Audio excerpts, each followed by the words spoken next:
Good evening and welcome to Indiana University Cinema's virtual screening room. Before we begin, I would like to acknowledge that IU Cinema is built and operates on the ancestral lands of the indigenous people of the Miami, Potawatomi, Delaware, and Shawnee nations. My name is Jessica Davis Tagg, and I'm the Events and Operations Director at IU Cinema. On behalf of the entire IU Cinema team, we'd like to thank you for being here for tonight's Jorgensen guest filmmaker discussion with filmmakers Ken and Florence Jacobs, along with Indiana University Associate Professor Joan Hawkins. I hope that many of you have had the opportunity to watch Ken Jacobs' Razzle Dazzle, The Lost World, and we will include the link to the movie in the chat box for those of you who have not seen it yet. We will start with a conversation between our guests, and about 45 minutes in, we will start answering audience questions. Please feel free to begin typing questions or comments in the Q&A box at any time, which you can reach by clicking on the Q&A button at the bottom of your screen. There will be a few short films shown during the conversation, and please note that these will contain flashing images. We'd like to thank Joan Hawkins for moderating this discussion. Joan is an associate professor of cinema and media studies in the Media School at Indiana University and the chair of the Writers Guild at Bloomington. She has published extensively on experimental and independent cinema, and she regularly teaches courses on experimental film. Please join me in welcoming Joan Hawkins. Thank you, Jessica. And thanks to everybody for coming tonight. Logging on tonight. A lot of thanks are due. We had scheduled Ken Jacobs and Flo to come last year and in the spring. And then of course we had the shutdown because of the COVID virus, and we've been working very hard to try to figure out a way to bring them back in this format. I'm just really glad that we were able to. So a special thanks to John Vickers, to Brittany Friesner, and to Carmel Curtis from the Library Moving Image Archive, who is my co-conspirator in all things experimental film. Ken Jacobs is truly one of the great filmmakers of the post-war era. His career has spanned more than 60 years and includes more than 45 films. I mean, way more than 45 films. I was trying to do the count for this introduction tonight, and I know just enough to know that even on this list that I was working with, which was enormous, not all the films were on there.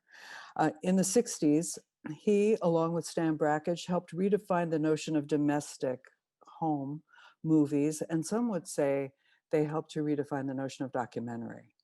In the 1960s, he began experimenting with found footage, creating memorable works like Star Spangled to Death, a nearly 7-hour epic that presents an alternative view of US history. And most recently, he's been reformatting, reworking, and altering silent films to give illusions of depth and to bring out aspects of early film that we might never have noticed, settling on a shot or an image that becomes a recurring motif and refracting it through contemporary technologies of stroboscopic effects and 3D, contemporary 3D, to create something as magical and strange for us as early cinema was to its viewers. Tom Gunning said that Jacobs teaches us to watch movies with a vision akin to both X-ray and microscope, uncovering what is concealed and paying attention to what is generally ignored. As Gunning also said, these are films that feel time, both in the present of their projection, the cinematic time, and their revisiting of the past, the way they use found footage in old movies, their cinematic and socio-historical time. They are also beautiful. Sometimes the more abstract they are, the more gorgeous they are. Jacobs studied with Hans Hofmann, and he has Hoffmann's feel for abstraction and pattern and light, not necessarily for their own sake, but rather for the way they open closed parts of our brain and let the light in. He's interested in the relationship of words to story to image, or perhaps that should be reversed, image to story to word.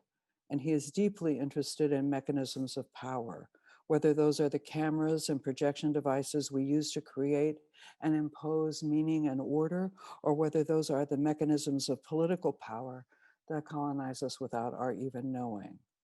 With his wife, Flo, Jacobs has created a remarkable body of work that will itself someday become an important history of the cinematic possibility and technology of the 20th and early 21st centuries. Tonight, we're showing clips from some of his contemporary work.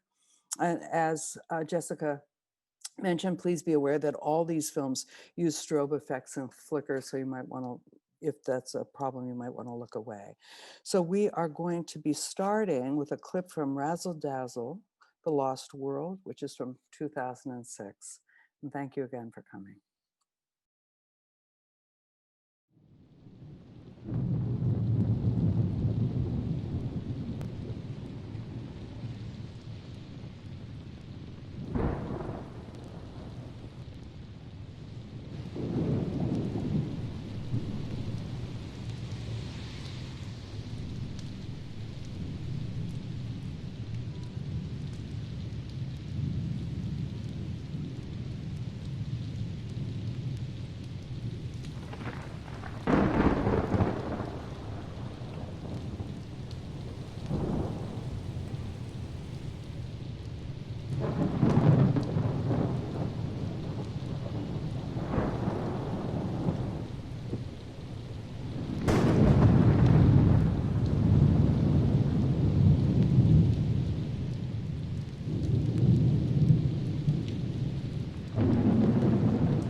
So welcome back.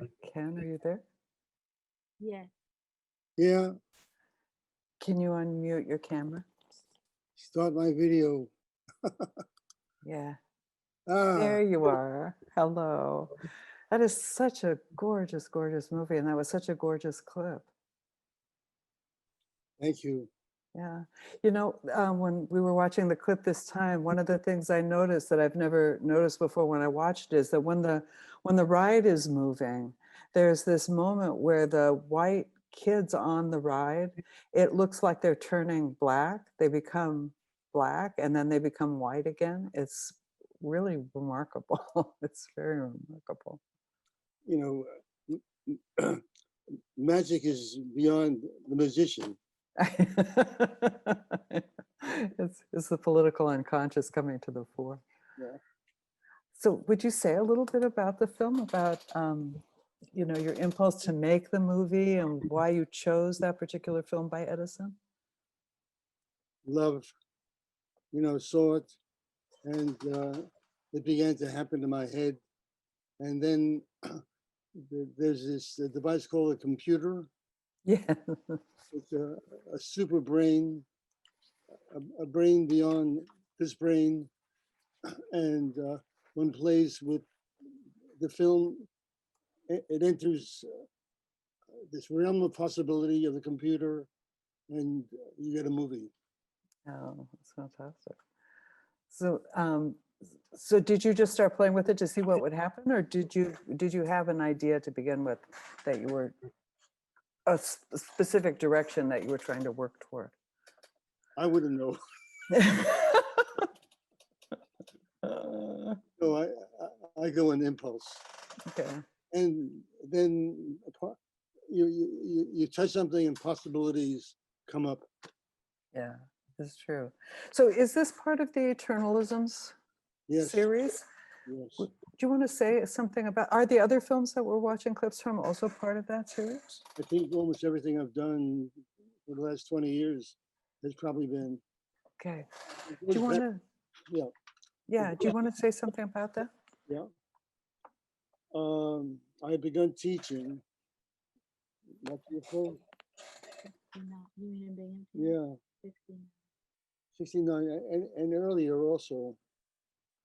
And I had this desire to study film. I was teaching film, I was studying film. Yes. And I had the idea to put two prints of a film on two projectors that could stop on a single frame and go frame to frame Yeah. as dictated and not burn. And we began showing film one frame out of sync Oh. on the same screen. Uh-huh. And the Working with two projectors though. yes, two projectors that go frame by frame and hold on a frame. And can it alternate which frame it's going to be forward or back? One chose which was going to be the lead projector, and change sometimes. And we weren't interested in superimpositions where the frames from both projectors both shown on top of each other. Right. We made a device that went from one projector to the other, alternated the projectors. And at first we did it so that there was nothing in between. The movement was utterly smooth without any black spaces. A friend who was also interested in 3D asked if he could use my arrangement, and when he did it, he used the earliest disc to go from one projector to the other. And It's like the shadow. yeah, the inside shadow. the earliest, outside. sorry, the earliest shutter design. And he got a hit of blackness. Uh-huh. And Uh-huh. his setup was much more effective. You know, very strange spatial events began to happen, which weren't happening when I went smoothly from one image to the other, one frame to the other. And I asked him if he could return the favor and that I could use his shutter. And we put on a program at the Museum of Modern Art called Shilling, his name, Shilling, to acknowledge him. Right. And soon after that, he called me a crook. And he said that I only meant for you to use it in your studio, not to do works for the world. So I didn't listen and obey. I told him some other stuff, and have remained, using it for decades now. So the black spaces do incredible things. I know you have to warn people about them, and some, very few, really can't take them. I'm sorry about that, but what comes back, and now I must say, I like it. Yeah. and I miss it when a film doesn't work with that, and that's what's happened ever since. So I've done many works that utilize the black frame, the black interval. It's really stunning. And then what about the adding of the color? Oh, I'm getting feedback. What about the adding of the color? There were all those hints of red. You've got this brain, mechanical brain. It sounds like a scene out of Desk Set. You want color, you get any color you want. Another color. This thing is really a brain waiting for a human. Yeah.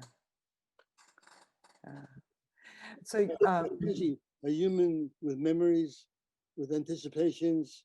A screwed up human is best. I'm getting a lot of feedback from myself, so I don't. Are you getting feedback from me? Oh. Okay, good. So you said that you had been doing eternalisms for about 20 years. So I guess I want you to say a little bit more about the series or about this moment in your career. I'm sorry, which moment? You said that when I was asking you if these films were part of the Eternalisms group, you said that you'd been really doing that for about 20 years now, nothing but Eternalisms. Sure, longer. 1990, yeah, longer, yeah. Yeah, longer. Yeah. 75. I think so. I think 75. Since 1975. Holy cow. Oh my God. That's longer than 20 years, isn't it? Yeah, it's way longer because that's not that much longer after you did Star Spangled to Death, right? Yeah. Star Spangled. A lot of these. Okay, just a second. Star Spangled was like 1959. Wonderful. Can you hear her? Hardly. Just. Can you just say it for me? Star Spangled to Death. It's like 56 to 59. I began shooting in 1956. Right. 61, that's right. And, when you finished. And 1961 is when I finished it. I had no money. Right. And I was just paying for film, and that was hard to do. And developing. Yeah. So it slowed things down. So it didn't come out though till like 74, right? Were you? He did it on DVD in 2006. Right. Yeah, it's a too long a story, and it's a sad story. But trying to finish it as film, very hard. What I was doing and what got me into performing live for people, I was doing live performances of Star Spangled Death, and even bringing in stage. I remember one of the screenings, Jerry Sims, one of Yeah, the actors. most important figures in the film, would answer questions, and people could ask him any question about their private lives, anything, and he would answer, not really, stuff like that, Yeah. playful. Oh. Well, so I wanted to go back to this idea of this group, because you have on your Vimeo page, there's Eternalisms, and then there's Eternalisms 2, and I'm just curious about the grouping of the films together under that name. The grouping of the film. Yeah, so there's that category of Eternalisms, and there's this bunch of films that are included in that. So I'm just curious about the name and how these films are working together. I'm sorry. When I learn myself, I'll be happy to tell you. Okay. Should we look at some more clips? We've got 3 more. We've got a set of 3 more clips. These clips are tiny films, which is a few frames, but they continue eternally, and I call them eternalisms. So one watches them however long one wishes to. I see. Okay. Okay. Could you say, I wasn't able to find the dates for them. So we have Let Them Stay, and we have Turblaze, and we have Traffic. So do you remember about what years they were? Turbulence is the latest one. Okay. Let Them Stay were a social protest, and when was that? Probably within the last 10 years. Okay. Lots of protests. Yeah. Yeah. Yeah. For whatever good they do. And this was an event taking place where people were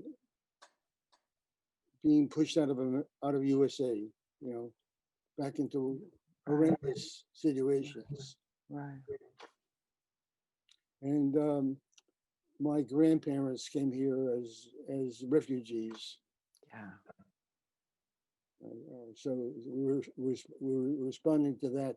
And the guy you seen in the film, we didn't know, but there he was, and I caught that little gesture. Yeah. We were traveling by air through the country, and there's a whole film, a longer film, of an accumulation of shots of the clouds, the wonderful clouds, seen in 3D. That was beautiful. This was a thing. Most 3D systems are disturbing in their own ways. Even when they're effective and they're good. There are 3D systems that don't show anything except the actual volume of light and air. Okay, Right. but you have to have a special projector for that. Other, glasses, stuff like that. This was a way to make 3D happen without the glasses, without the special needs. And the 3D that happens, the spaces that happens, is one with the motion on the screen. And this was discovered a long time ago. And to my knowledge, it goes back to the Fleischer brothers, who Popeye and Betty. Yeah. Betty Boop. Betty Boop. Yeah, we just lost you. So they would have little short intervals in many of their films where you see a vista, and the camera would just move to the side, either one side or the other side, and you see 3D. Yeah, wow. It's brilliant. So in a certain way, I'm doing that with 2 frames. I'm using a stereo camera two parallel frames, and just going Wow. back and forth. Wow, wow, wow. And the whole secret of the eternalism. You got it. I keep getting this feedback from myself, so I'm doubled. So let's, Elena, can we have the 3 clips now, and then we can come back and talk some more.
So we're back.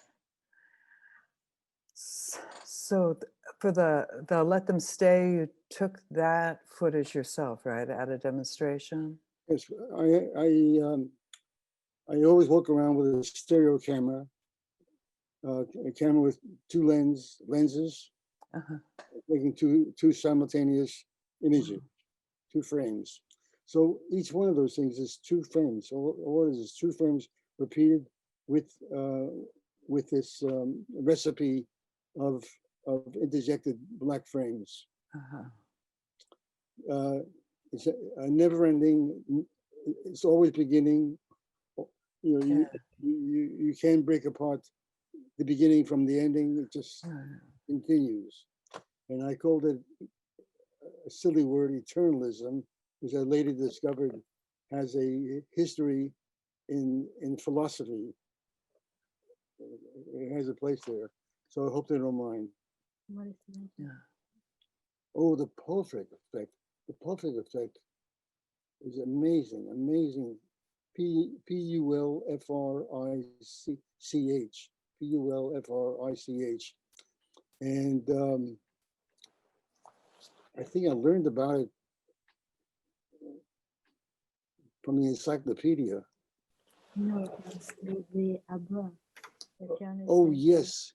Jonas Mekas Yes.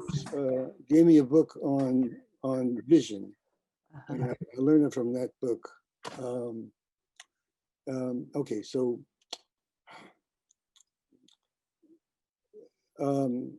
if the light going to both eyes from a film, you diminish the light going to one eye, the other one is normal. And if there's a side-to-side movement, 3D will happen. My gosh. What the dark filter does is delay the light that passes through it to your brain. Mm. So, say you're showing a movie, a regular movie, with this movement of some sort. Because this light being delayed going to your brain, it actually puts it back in time. so that you're going to end up seeing two frames at the same time. And and if there's movement, you're going to have stereo. Wow. Wow. You're talking about the perfect pendulum. Yeah, there's something called the Polfrick pendulum effect, in which you just have a pendulum going back and forth. You put the filter over one eye, and the pendulum, instead of going back and forth, will circle. My God. And it's just an optical illusion. That's fantastic. Polfrick, Pulfrich. Wow. Wow. That is amazing. The book was called Eye and Brain, that Jonas gave you. Yeah. Wow. What was the writer's name? Gregory. H.L. Gregory is the author. Very, a wonderful book.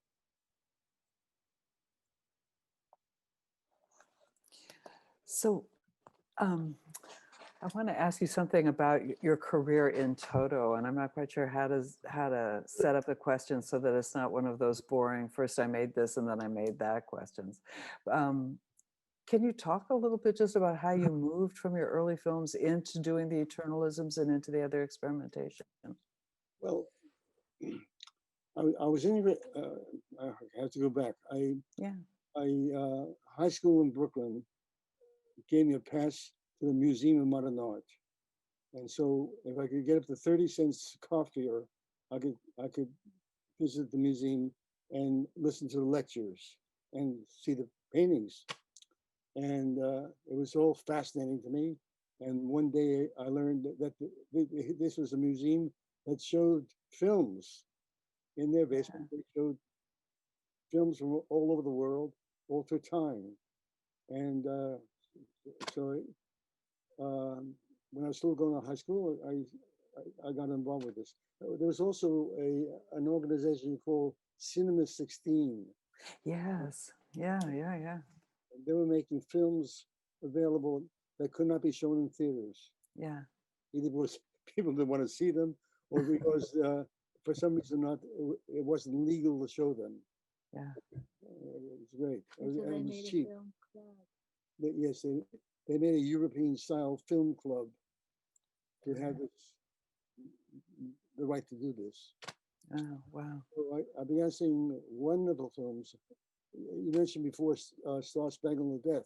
One of the films I saw was Greed by Eric Sohn, the silent film Greed. Yeah.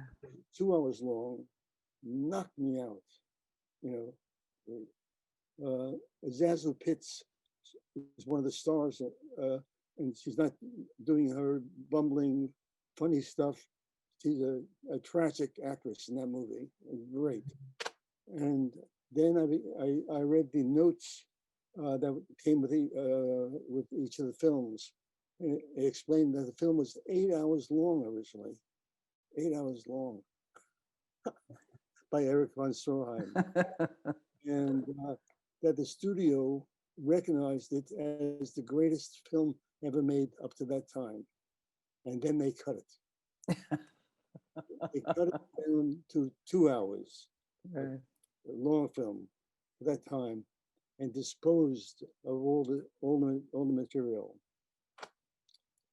So Star Spangled Death was my revenge. Not 7 hours long, 8 hours. Yeah, but there was no Zazu Pitts throwing gold coins on the bed. That's a fantastic scene. Amazing. Yeah. There was just what an art. But I'm still very rooted in painting. I love painting, and I started with someone who was very involved with action in the painting. At the same time, the painting had to be composed. It had to stay on the surface. And after a while, I couldn't do that. I saw that film. I was equally interested in film. That film could come up with this illusion. Illusion ain't bad. You know, it's such a dirty word, illusion. but illusion is, we humans are only an illusion. That's all we know is illusion. So I began to accept illusion. So you started making films while you were still a painting student, though, correct? Yes, yeah. Yeah. And my first film that I went all the way from beginning to end was of Orchard Street on the Lower East Side. This is a Jewish outdoor market, Oh, and it was fascinating. And the film was pretty good. And that was I wanted to make something that I thought could be shown. But I had seen things at MoMA. I'd always seen avant-garde work that were not documentaries or anything like that. And I was pulled towards that. and wow. And so you started, and I'm trying to think of the filmography now. So you started, you were already making, from the very beginning, you were making films that were heavily indebted to other films, right? You made Blonde Cobra, you made Little Stabs at Happiness. Blonde Cobra was I was not involved in the filming of it. Mm. I recorded the sound with Jack Smith, of Jack Smith. Yeah. But Bob Fleischner had shot this film of Jack Smith. Jack would set up a scene, and each weekend Bob would come over and shoot the scene that Jack really had conceived of, you know.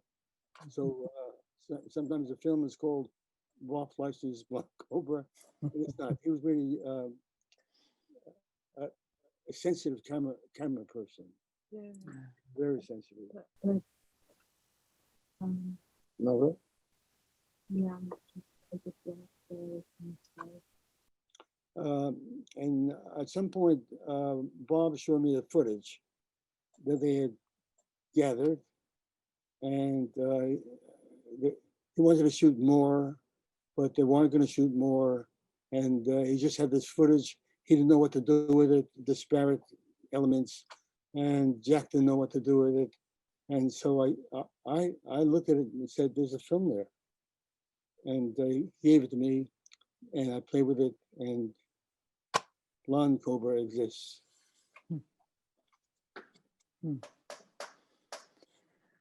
So when we're thinking about moving from the, Sorry? what happened was the film got burned. Oh, can you repeat what Flo asked you or Flo said? she reminded me, Flo speaks very quietly. Yeah, it's very sweet. Oh yes, Bob left some raw footage, unshot film at Jack's place. Jack, who was living by candlelight because he was too poor to have electric lights. Yeah. His cat knocked over the candle, and there was a fire, and the raw film, the film he hadn't exposed yet, was ruined. And Bob was a little dim. Yeah. He kept expecting Jack, who's living by candlelight, to pay him for the film. So they, yeah. So Bob being slow and Jack being impossible, right? I got the material and made a movie. You could make a movie called that, Bob being slow and Jack being impossible. Yeah. Oh. So we were talking earlier about when I think, so you were making films in the 60s. When I think of the 60s, I think a lot about the radical political stuff that was happening in the 60s. And I think about the ways in which, art and politics really became mixed. Like I remember very vividly going to demonstrations and then going to see a Godard film after the demonstration and things like that. And I know that you care very deeply about politics. And so I was wondering if you could say a little bit about how you see those two sides of your life working together? Well, they merge quite often. Something like, the kids on this, flying device is not Yeah. political. And I do make works like that also. But it isn't so much a choice. Some things just lend themselves to a political comment of some sort, or Yeah. want to show something. Capitalism, child labor, capitalism, slavery, capitalism, and these things are happening today. Mm. This was a period in America. It was raw. You saw it in front of you. Well, the kids, I think, is a British setting. I don't think it's American. Slavery, yes, Yeah. Yeah. and there's quite a few films like that. But I'm also I never stop looking for an arresting image, and the impossible. Oh, recording things as they are is a wonderful thing, and I've done that too. And then the impossible is also very, very attractive to me. A lot can be done with the camera to create the impossible, and this device, the computer, loves the impossible. Yeah. That's fantastic. Yeah. Wow. So I had asked you earlier today if there was anything in particular you wanted me to ask you, and so I'm curious to know: is there a question that you wish, you've been interviewed so many times, is there a question that you wish somebody had asked you and nobody ever did? No one ever asked Flo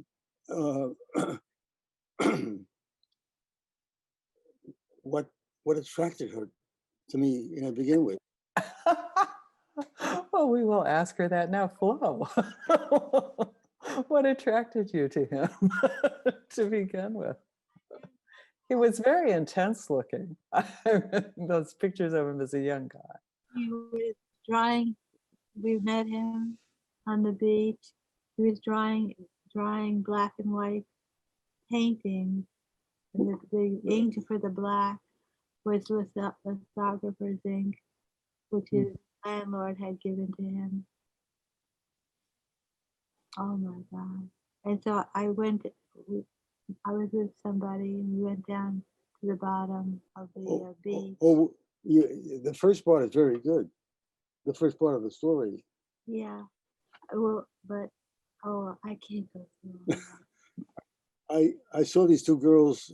It was just before the season started, the tourist season In in Provincetown. Provincetown. If he couldn't get a job, he was going to go back because Hoffman gave Chris. Hans Hoffman had retired, Yeah. giving Chris people. And so I went there to study some more with them. And it was just before the season, the beach was empty.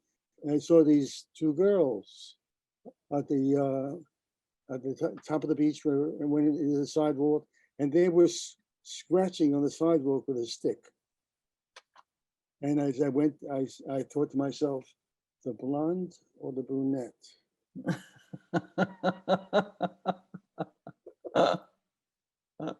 Yeah. And I saw the paintings and they were amazing. Really incredible. until that moment, I was Italian mug. That's what you figured, right? Yeah. And then I became talented. We've been together ever since. Oh, no, I know it's a wonderful story. Those early films of your house in New York are just fantastic. Carrying the kids to bed. Come over and fill your arms with stuff. A lot of So we have a lot of young filmmakers, I think, who are watching this. People who are, we have a kind of a multifaceted production program here at IU. We also have, just film studies, cinema theory and history, et cetera, et cetera, et cetera. But I'm wondering what kind of advice you might give to young filmmakers. I should tell you, one of the things that surprised me, I just taught a contemporary filmmakers class this past semester. And some of my students were saying that they often got a chance to talk to directors like this, but that whenever they were talking to directors, it was always just about the technical stuff, about lenses and light and et cetera. And when we were doing our class, the people who were coming to show films at the IU Cinema, who were also meeting with my class, were talking more about their influences and ideas and things that had moved them.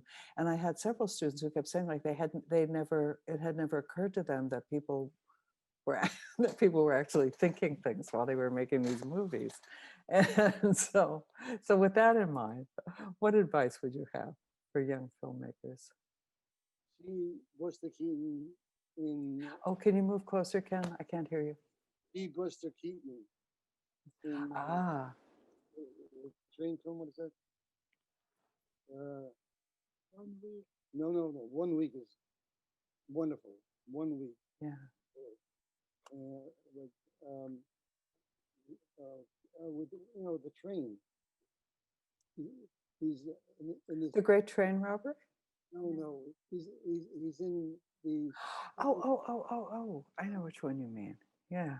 And it's so wrong-headed politically. It's so stupid, and it's so brilliant. Yeah. Such an amazing movie. Yeah.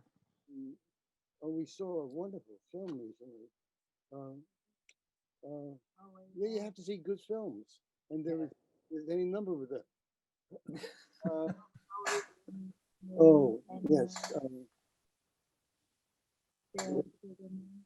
Sarah Sugarman is a director. The film was shown on TCN called Very Annie Mary. See that film. Okay.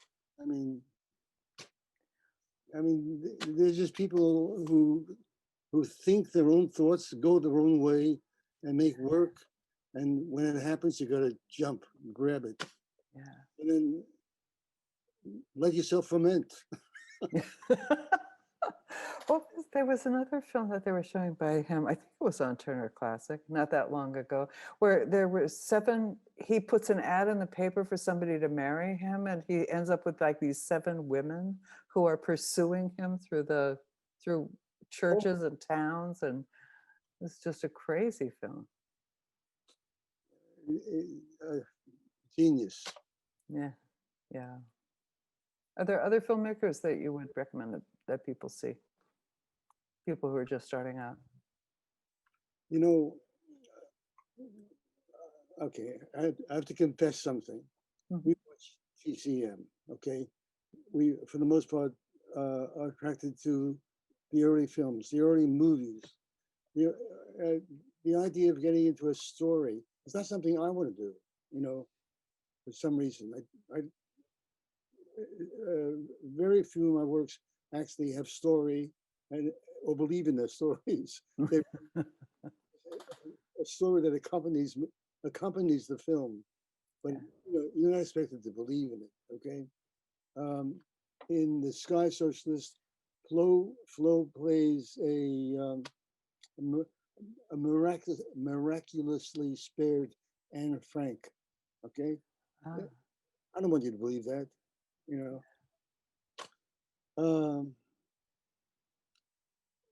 All right, so I guess there's layers of mind where you don't have to be convincing. You don't have to be realistic, like Japanese know, Yeah.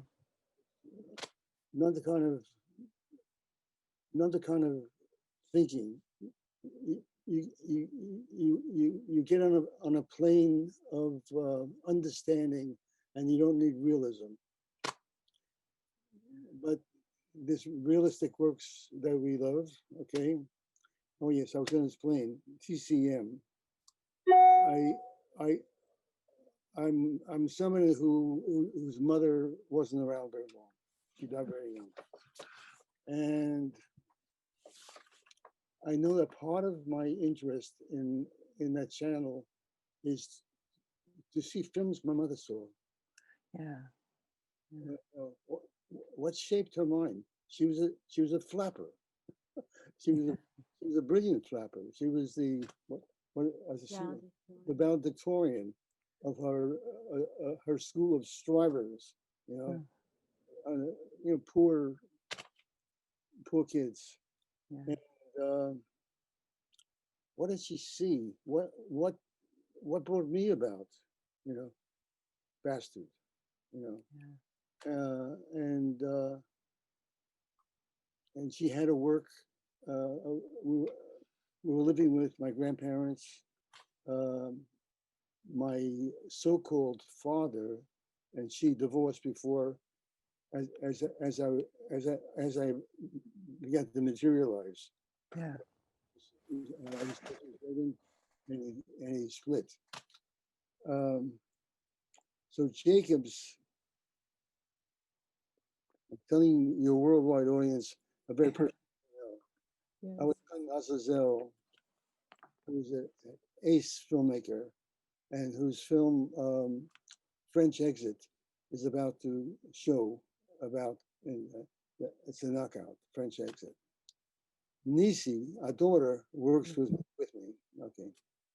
And she is the person who can manipulate this thing. And she works very intensely and closely, and we do a lot of stuff together. Okay. So I'm drawn to these early films sentimentally. I see them for what they are, but I know that I'm trying to learn my mother's mind. My mother was a painter. She was intellectual. She was a writer. She wrote novels. None of which were published. But what was on her mind? What was shaping her? That's a very important thing for me. Yeah. I have a similar relationship to my parents. I have a similar relationship to that channel because of my parents. Wow. Yeah. The same thing. Yeah. I mean, they were around. My mother was working long hours. My dad, both my parents were they were of an older generation. They were more like my friend's grandparents' age. My dad was born in 1910. My mom was born in 1915. Yeah. Wow. My dad traveled, when my dad was born, he was born in Nebraska, and his parents went by covered wagon to Iowa because they heard that there was homesteading available. I mean, he would tell me these amazing stories when I was a kid. And he and my mother would describe like the early days. They got married in 36. So they would talk about, they had no heat in their apartment.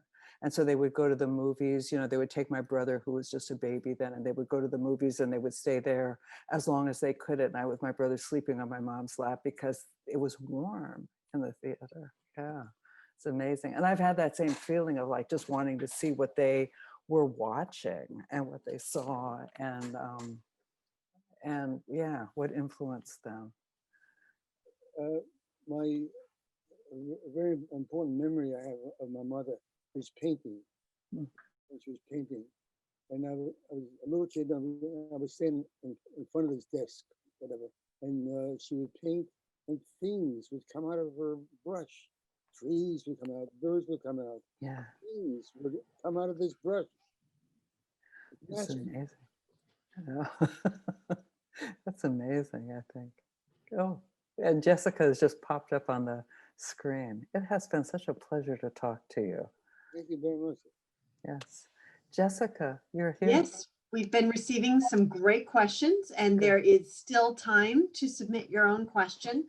So you can do so by clicking on the Q&A button at the bottom of your screen and then typing your question in the Q&A box. So Ken and Flo, the first question is, what inspires creativity in you? During this shutdown, have you found any ways to spark creativity in yourselves? We work all the time. I work all the time. I'm just working. The brain works. Our daughter is very appreciative of this long period of isolation. She's able to work uninterrupted. So it works. It works for some people. No, I can't go out and shoot a cowboy movie. You know, I'm stuck in the house. The big treat of the day is walking from here to Chinatown and back. Chinatown is nearby, and I really love it. And I dread a city of skyscrapers and people living in these little modules way up in the sky. Very sad. I will really regret. I'm gonna cry and kick my feet when there's no longer a Chinatown or Lower East Side. These are human scale. I think I've just been set in motion, and a lot of things fascinate me. You know, the house is full of books which in possessing them, I imagine on some level that I have absorbed all the contents of them. Don't wake me up.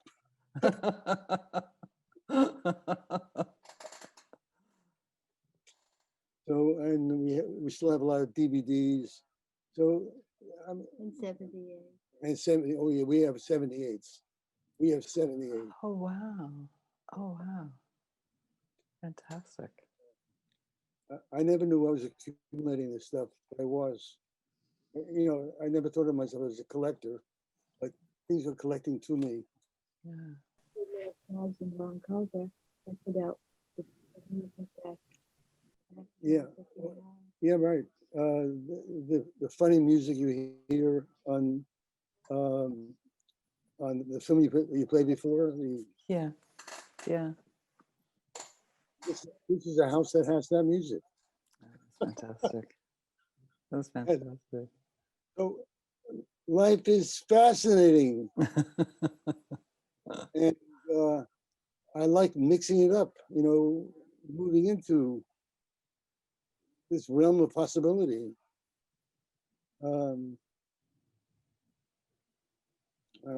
Something started me off. Are you able to see your daughter? Are you able to see your kids? She works with me remotely. She lives 2 blocks away. Log me in. Log me in. Yeah. Blessed log me in. It's like this thing right now. I mean, it's amazing. Yeah. And all right. Yeah, no, we got lots of questions. The next one is, what would you say is a common element that you carry throughout your body of work that others may not notice? That others may not. Notice. Wow, it's a very interesting thing. Have I noticed? What do you say, Flo? Try again. Say it again. What would you say is a common element you carry throughout your body of work that others may not notice? I think the common element is Jews. You know, I'm stuck with the impact of, you know, I'm born in 1933, and 10 years passed, and there's been all this devastation And I think it's really, it's always in my thoughts. And so at the same time, there's also this competing element of just the energy and the visual world. You know, the visual world is not Jewish. The trees are not Jewish. You know, these colors exist, but I think if my involvement with the world subsides, what remains is Jew. Yeah. You know, I'm not at all religious. I'm very, very anti-religious, but that piece of history is inflicted on me, Yeah. which means nothing. But I remember my grandmother always very, very, very much in pain during the 30s and early 40s. And my mother was very, very conscious of what was happening. I was unconscious. You were 6 or 7. Yeah, I was a little guy. Yeah. All right. Shira asks, do you feel that your films are similar or different from your other art forms like drawings, paintings, or performances? And how do all of these art forms intersect for you? Well, now they intersect completely because I'm drawing things that Anisi, our daughter, is animating. Oh, that's fantastic. That's fantastic. And you can see, I think there's some on my website, Vimeo Ken Jacobs. Mm. So you'll see things, these activated photographs, and I think there's maybe some drawings there. I'm going to bring out a film, a collection of these animations, drawings called Cartoonish 1 to 10, and then there'll be 11 to 20. You know, Cartoonish 1 to 10. Yes, and we actually have your Vimeo page. We've got the link up because we want everybody to be able to have access to it. So I'm going to ask David to drop that in the chat right now, so everyone can get to all of those things you're talking about. Yeah. And just want to add that you're incredibly generous with your Vimeo site. So people who are listening and who are watching the chat box for the drop of the URL, you can find all kinds of wonderful things there to watch. Tonight, Nisi and I were discussing putting abstract eternalisms, which is we made maybe a year ago on the site. I don't think it's been shown, and it's so amazing. I think I'm gonna do it. Yeah. It means that it can have its it can play in a festival, you know. Yeah, right. Put in the public. I'm not gonna get rentals for it, but you got to see this thing. Yeah. Abstract expression, abstract eternalisms. That's the title. Oh my God. A very good thing is I'm very forgetful. So when I go back and see my films, I really enjoy them for the Flo remembers everything.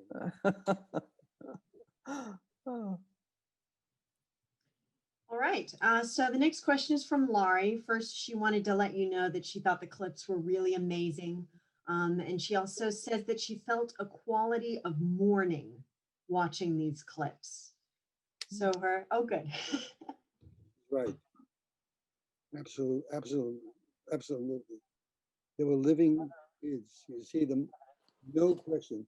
These are living people, and they're gone, and we're gonna gone. We living people speaking to each other right now will be gone. We hope that we go into, we have individual exits, that this president doesn't surprise us with a nuclear war before he leaves. Which I think is a real possibility. But time took these kids away. They were real. Yeah. So Laurie's question is, how did the sound score come about for Razzle Dazzle, The Lost World? Impulse. No, I Okay. don't do. Go ahead, phone. I was listening to the CD of early German kind of music. It's like theater, but political theater. Political theater, early German political theater, and also abstract new music, affected by jazz as well. And the person who wrote this piece of music, his name was Moishe Spolyansky. Moishe Bolyansky? Spolyansky. And the name of the piece is called Morpheum, which is amazing, means death. And sleep, Mm. drugs. And it came about, Kenneth wanted to only use music from Europe. Although it was an American device, the Razzle Dazzle was American. But I figured out that the person that kept the wooden structure alive, took care of it, was like a person who took care of the roller coaster in Brooklyn.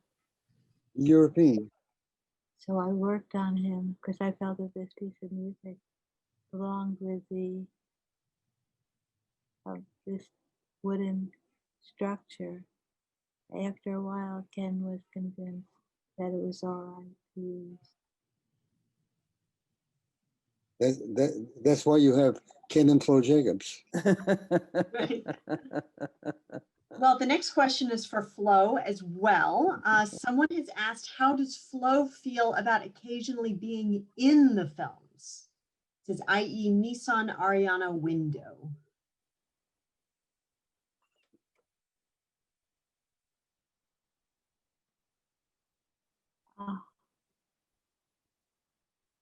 I'm impressed with the work. That's what really matters. Louder. I'm impressed with the work. He likes what I do. It's always great to have a partner who really believes in what you're doing. Yeah. That's such a gorgeous film. Mm. It's a really gorgeous film. Nissan. Yeah, right. Go ahead. Sorry.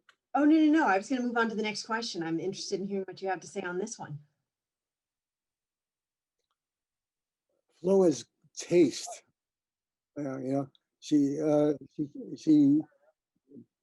prevents me from going over the edge.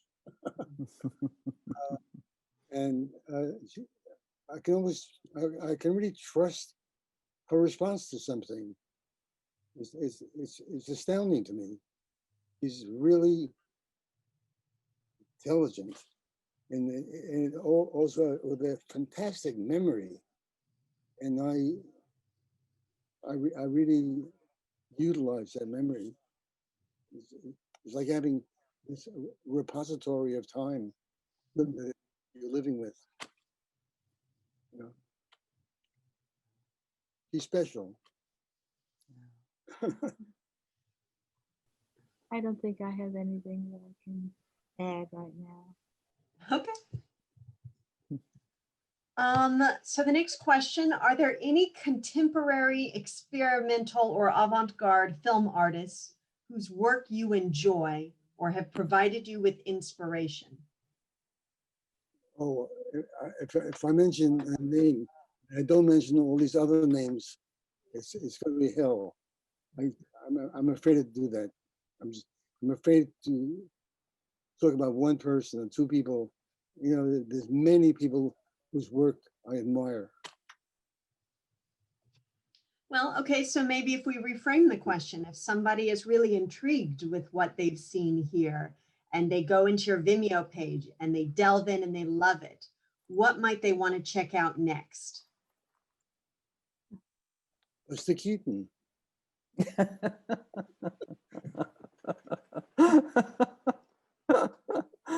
Read. See the things that I can only recommend. No, it's not true. What was the film we mentioned before? Very, Annie Murray. very Annie, Mary. very Annie Mary. That's an impossible name. Very Annie Mary. It was also filmed in Scotland, Wales. Wales, and so people are speaking English, but you only understand a small fraction of it.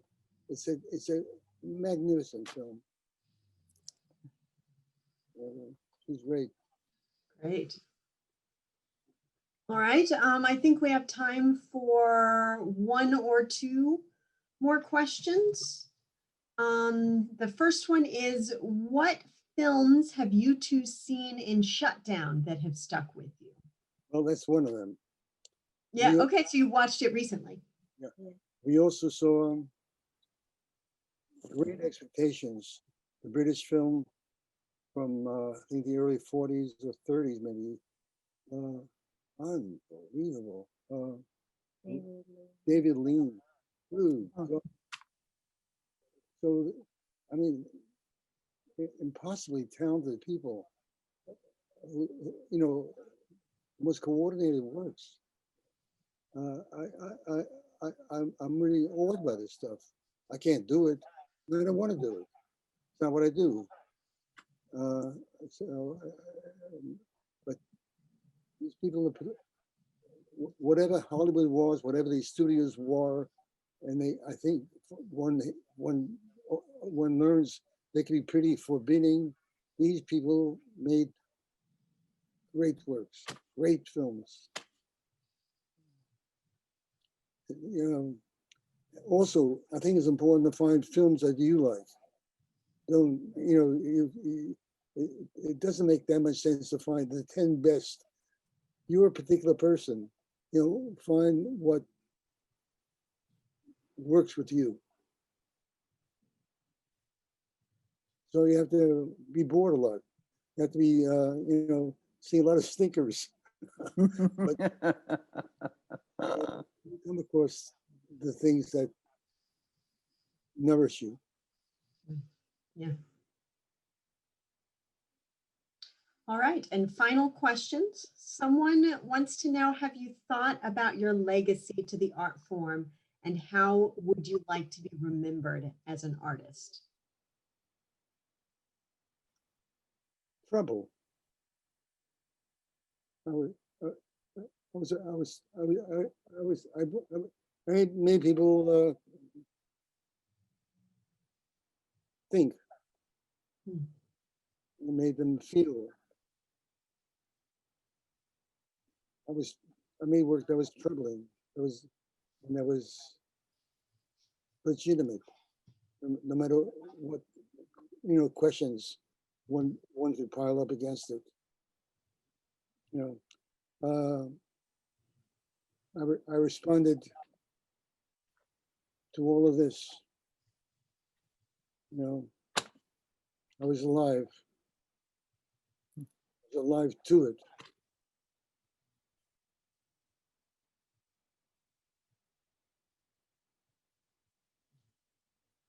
Beautiful.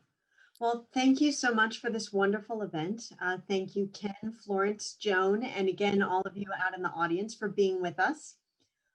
We have already dropped the link to Ken's Venmo page in the chat, so I hope you will all take the opportunity to explore the movies discussed tonight more deeply. I'd like to thank the entire IU Cinema team, and particularly Elena, David, Elizabeth, and Will, who have all worked behind the scenes to help make this event possible. We'd like to encourage you to go to IU Cinema's virtual screening room to see our other events and offerings, including the start of our World of Wong Kar-wai series, which starts today. To all of you who tuned in, thank you once again for being with us. Be well and be kind to yourselves and others during these challenging times. Thank you all so much and have a great night.